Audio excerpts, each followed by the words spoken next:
নারায়ণগঞ্জের রূপগঞ্জে জিআই তার তৈরির কারখানায় হামলা করা নিয়ে দায়ের হওয়া মামলার পর পুরুষশূন্য হয়ে গেছে দুটি গ্রাম। এলাকাবাসীর দাবি, দূষণে ফসলের ক্ষতি হওয়ার প্রতিবাদ করায় তাদের মামলায় জড়ানো হয়েছে। অথচ ঘটনার সময় অভিযুক্ত অধিকাংশই ছিলেন না এলাকায়। ঘটনার সুষ্ঠু তদন্তের দাবি তুলেছেন তারা।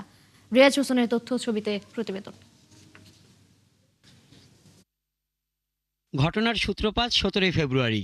রূপগঞ্জ থানায় কারখানা মালিক মনোয়ার হোসেন অপুর দায়ের করা এজাহার থেকে জানা যায়, চাঁদার টাকা না দেওয়ায় তার বিএলও ওয়ারনেল ইন্ডাস্ট্রিজে হামলা করে 1.5 কোটি টাকার বেশি মালামাল ট্রাকে তুলে লুট করা হয়েছে। এমনকি ভেঙে ফেলা হয় সিসি ক্যামেরা। কিন্তু সরেজমিনে গিয়ে মিলেছে ভিন্ন চিত্র। কারখানার উৎপাদন কার্যক্রম স্বাভাবিক।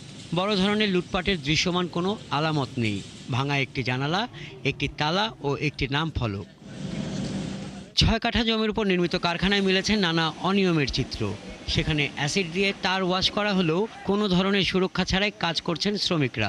গ্রামবাসীর অভিযোগ, রাসায়নিক মিশ্রিত পানি সরাসরি পাশের জমিতে ফেলা হচ্ছে। এতে ফসলি জমি নষ্ট হওয়ার পাশাপাশি জনস্বাস্থ্যের ঝুঁকি তৈরি হচ্ছে।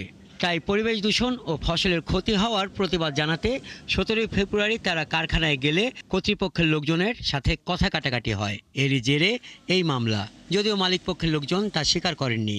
তারা সিসি ক্যামেরা সবগুলো ভেঙে ফেলায়। সিসি ক্যামেরা ভেঙে ফেলানোর পরে আমাদের সামনে যে নাম ছিল ওগুলো সে তারা সব পিঠে ভেঙে ফেলায়। এখানে যে অ্যাডভোকেট মাহফুজুর রহমান হুমায়ুন রেনা যে কথাগুলি উঠছে, এগুলো সম্পূর্ণ মিথ্যা।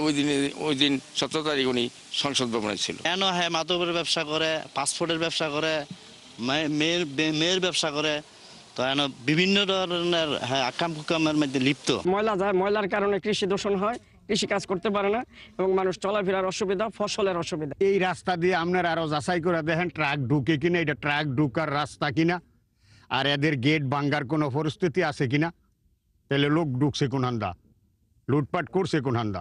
হয়তো ওনার ঊর্ধ্বতন কোনো কর্মকর্তা বা ওনার লবিং আছে, এই জন্য উনি এলাকার মানুষের হয়রানি করার জন্য উল্টা উনি গিয়া কি করছে, চাঁদাবাজি মামলা দিয়ে আমাদের এলাকার মানুষ যারা আছে তাদেরকে হয়রানি করে দৌড়ের উপর রাখছে। এদিকে রূপগঞ্জ থানার ভারপ্রাপ্ত কর্মকর্তা জানান, 999-এ কল পেয়ে পুলিশ দ্রুত ঘটনাস্থলে যায়। ভাঙচুরের ঘটনা মিললেও প্রাথমিক তদন্তে বড় ধরনের লুটপাটের প্রমাণ পাওয়া যায়নি। কে বা কারা ঘটনাটি প্রকৃতপক্ষে ঘটিয়েছে সেই বিষয়ে তো আমরা আসলে পুরোপুরি তদন্ত করতে পারিনি। তার পূর্বেই মামলাটা আমাদের কাছ থেকে ইন্ডাস্ট্রিয়াল পুলিশ, সেখানে তাদের যেহেতু ইন্ডাস্ট্রি এরিয়া, ইন্ডাস্ট্রিয়াল পুলিশ সেটা তদন্ত করবেন।